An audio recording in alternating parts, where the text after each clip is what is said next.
যখন তোমার মন খারাপ করবে না, তখন নিজেকে অনেকটা সময় দাও। কোন কারণে তোমার মন খারাপ, কোনটা তুমি ভালো করেছো, কোনটা তোমার জন্য ভালো ছিল না, এই দুটোর পার্থক্য করো। কোনো মানুষের প্রতি না কোনো অভিযোগ রেখো না। যে তোমাকে ভালোবেসে আঁকড়ে নিয়েছে সে তো অবশ্যই আপন মানুষ, সে তোমাকে ভালোবাসাটা দিয়েছে। যে তোমাকে ভালোবাসতে পারেনি, যে তোমাকে স্বার্থে ব্যবহার করেছে, যে তোমার ভালোটাকে বুঝতে পারেনি, সেও তো খারাপ নয়। সে তোমাকে বুঝিয়েছে ভালোর সাথে মন্দও থাকে, মন্দটাকেও কিন্তু জীবনে অনুভব করতে হয়।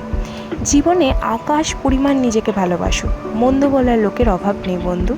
তোমার ভুলটা ধরিয়ে দেওয়ার মানুষের অভাব হয় না। তাই নিজেকে, নিজের ভুল, নিজের ঠিকটাকে আলাদা করতে শেখো। তাহলে দেখবে জীবন অনেক সুন্দর। জীবনে নিজের মতো করে বাঁচতে শেখো।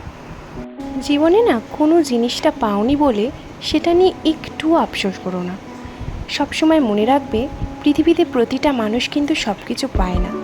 ওই যে একটা গান আছে না, যেটা ছিল না সেটা না পাওয়াই থাক, সব পেরে নষ্ট জীবন। একদমই তাই।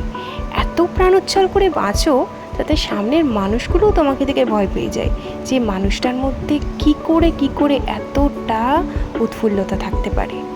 নিজেকে অনেক অনেক সুন্দর করে তোলো, শুধু শারীরিক দিক থেকে না, মানসিক দিক থেকে সুস্থ করে তোলো। যেটার কোনো ওষুধ হয় না, সে ওষুধটা শুধুমাত্র তুমিই করতে পারো। আমার মনের ছোট্ট অনুভূতিগুলো তোমাদের সাথে ভাগ করে নিলাম। এই ভিডিওটা ছেড়ে যাওয়ার আগে যদি কথাগুলো তোমাদের মধ্যে রিলেট করাতে পারো, আরও যদি তোমরা ভিডিও দেখতে চাও, তো প্লিজ একটা লাইক, একটা কমেন্ট আর একটু শেয়ার করে দিও। টাটা।